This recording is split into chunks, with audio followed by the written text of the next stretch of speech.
Welcome Star Wars Force Arena players to this brand new video. So today there's actually been some news. I know, just don't get too excited, remain calm. And the word balance is on the screen too. I know I can feel you jumping up and down right now of excitement. But let's not get too excited. So there will be some balance changes coming, which I'm going to talk about now, because I actually did fall off my chair when I saw the word balance changes. There's been some changes mostly to leaders and uniques, plus there's also some tweaks to some units, not many, in the game. We'll go through those in this video.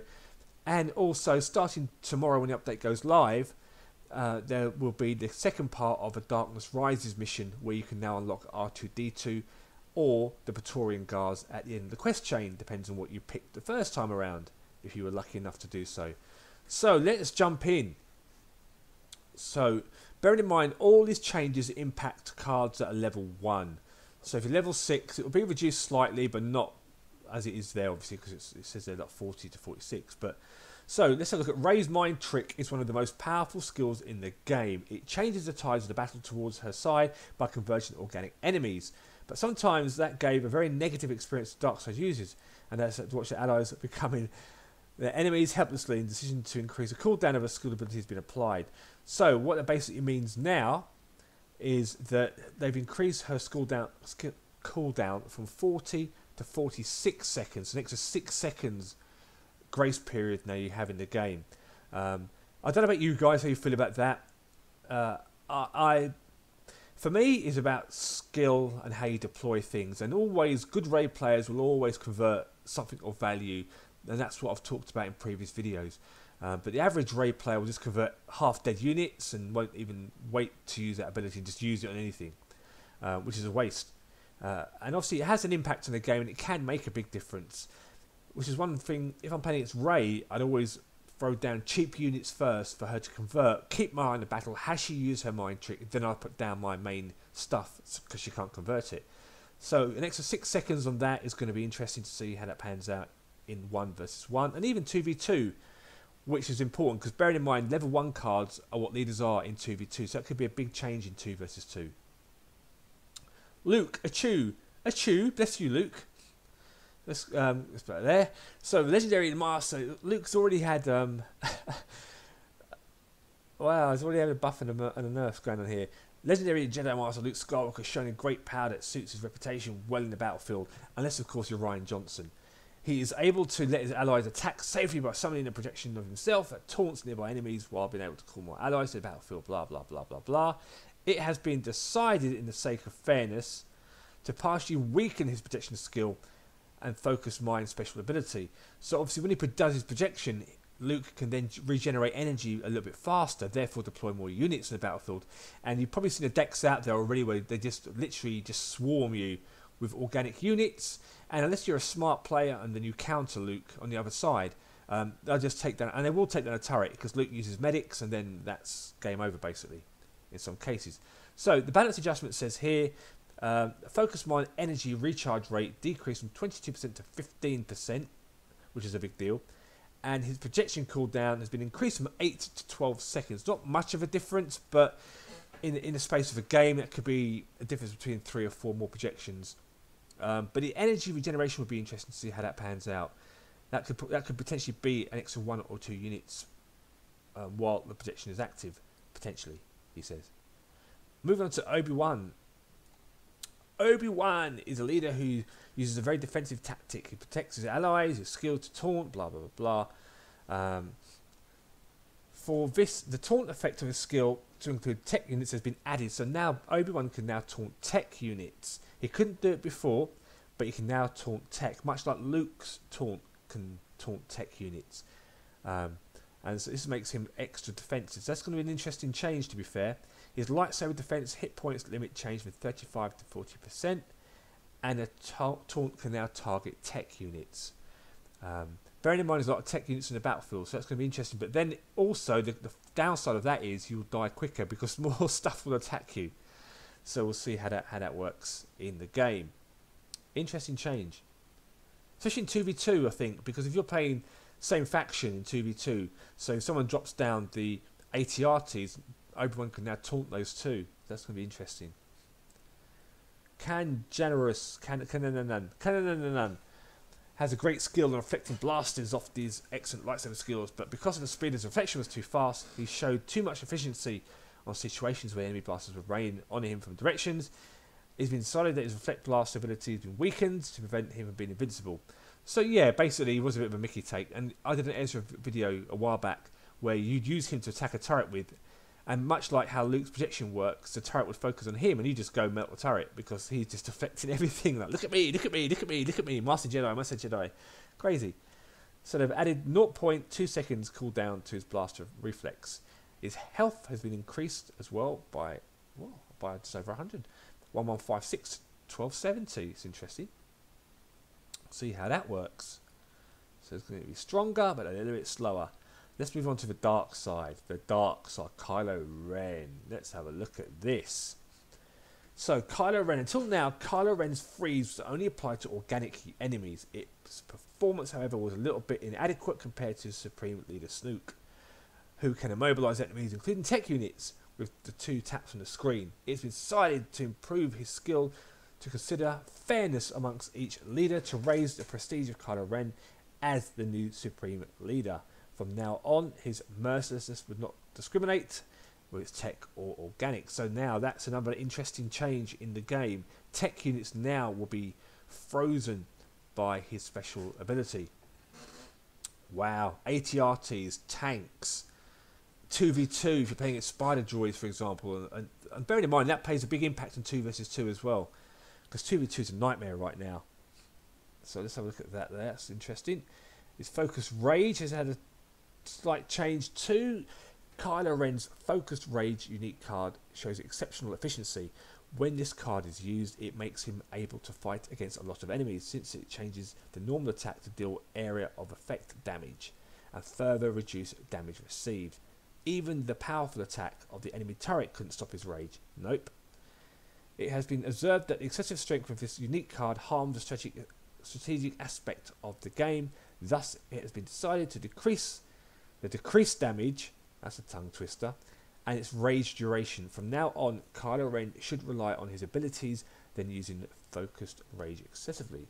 So the changes are, they've decreased the damage percentage from 40 to 25%. Wow, that's a big drop, that is. For every level up, the damage reduction is increased by 2% up from 35, up to 35, so it's capped at 35%. And the AoE effect is increased 1 second up to 13 seconds. I don't know what it is for tier 6, because bearing in mind, in 1 versus 1, anything over a level 3 Kylo Ren will just decimate a turret with his special ability. And obviously if you're level 5, level 6, then it's just you versus a turret, and the turret's gone. It's as simple as that. Which is why you don't see so many Kylo Rens running around in 1 versus 1, because obviously at level 1, he isn't that strong. And that might just keep him off the battlefield for a little bit longer. But then again, his unique changes to his special ability may change that. First Order Officer is a competent unique who reinforces additional troops whenever General Hux uses his skill, Order Eliminate. It is essential for the First Order Officer to survive near Hux to fully utilise him, so his AI movement has been improved to follow General Hux better. At the same time, his movement speed has been decreased, so he won't be too far away. So probably moving around like Price does with Admiral Thrawn, I imagine. So I do notice that the First Order Officer would go like on his own little trip somewhere. He'd send you a postcard every now and again. So now, hi, I'm in Barbados. Oh, how'd you get there? I walked. Okay, so that's going to be interesting to see. So just an AI improvement on that one. Movement speed has been decreased, 2.7, 2.2. So that should make a bit of a difference with him moving around. Hopefully, see what happens. Governor Price, speaking of the devil. Governor Price. The unique card of Grand Admiral Thrawn is essential to survive as long as possible because she helps recharge energy from time to time. It is true that her survival rate is lower than the leaders, and it's hard to slow her maximum efficiency because of the characteristics that cannot be controlled by squad leaders. Her overall AI has been improved to increase her efficiency and get better advantage. So again, they've improved the AI for her. I imagine these two cards work the same. The First Order Officer and Price are almost the same type of card, but obviously the special abilities are different. making Price run faster towards Grand Admiral Thrawn to keep her proper distance between the two. Which would be interesting as well, actually, when he's sort of trying to target Price. Because when I do 1 versus 1, if I see her, she's the first thing I'll try and kill if I can. Yoga, don't use him. Yogi Bear, let's have a look at Yogi. Helps nearby allies, including his leader, Agent Kallus, to attack more aggressively by supporting them from time to time. But it appears that Yoga has had a hard time keeping up with Agent Kallus, who has great mobility. To solve this problem, again, his AI has been improved, as well as his support to support Kallus by shortening the distance between them fast as well. So he's going to be a bit closer to Kallus, so you should benefit from his attack speed boost, hopefully, he says. And then we come to the dewback, which is bizarre. The dewback trooper was usually used to attack enemy turrets. Was it? Okay, maybe it was. Because he could endure enemy attacks with his high hit points despite the slow movement speed, but since it attacks every enemy on its path, it moves around to find the nearest enemy. So it's been neglected by many squad leaders. It has been decided to completely change the combat pattern to help increase the pick rate of the powerful dewback trooper. But I think when you've got things like the spider droid that cost 4 energy, the assassin spider droid that costs 4 energy, Droidica costs 4 energy, and all of those are really better counters, not so much for turrets but also for what's on the battlefield right now. AT-RT spring to mind, and especially with the spider assassin droids, they are so deadly in the game right now, and that's probably one of the reasons why this card isn't getting picked, not because of that. And that might make a difference, but I don't think it makes much of a difference really. So change target from all to structures. So now the dewback one, that's probably an interesting move, and that for me would probably sign a death knell for this card because it will only attack structures. No more organic attacks. So if you're trying to clear a path for your troopers, which is what the dewback did, that's not going to happen anymore. Health increased as well by a couple of hundred. Attack power increased by a few, and dash distance increased slightly too. Okay, that's interesting. See how it goes, see how it pans out. But that's it's just going to focus turrets. I don't understand how that pans out, because the dewback was usually used to attack enemy turrets because he could endure enemy attacks with his high hit points despite some movement. But since it attacks every enemy in its path, but that wasn't predominantly what we used a dewback. We used a dewback to clear the path. But oh well, let's see what happens. That's bizarre change, that one. Target expansion of taunt. Here we go. So this is for the taunt now. Taunt is a very powerful ability that forces enemies to attack the one who uses a skill.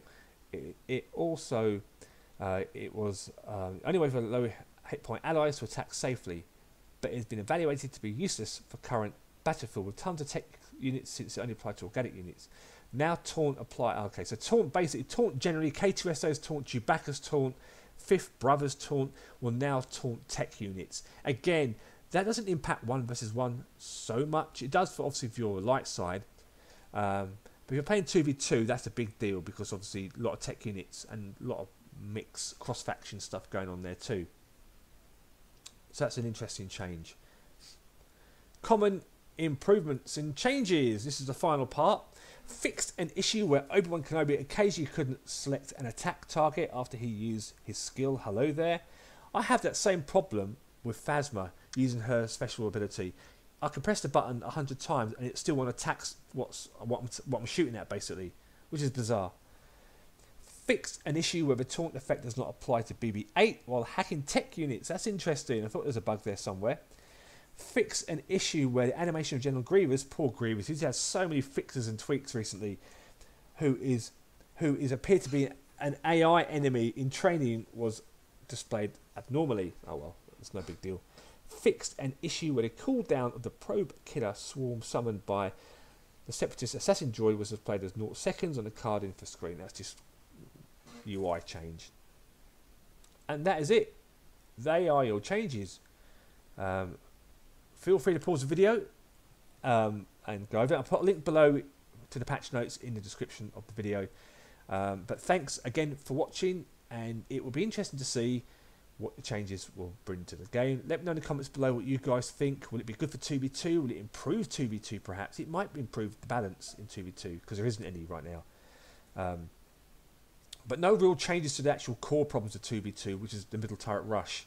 Although we talked about in previous videos how to deal with that, it still is a nightmare when you face off against two players who bait this rush the middle. That makes it unstoppable practically. Depends on what cards and leaders they're using. But yeah, there you go. That is it. That update should be going live tonight, tomorrow, depends on your time zone. And I'll see you in the next video of Star Wars Force Arena. May the Force be with you.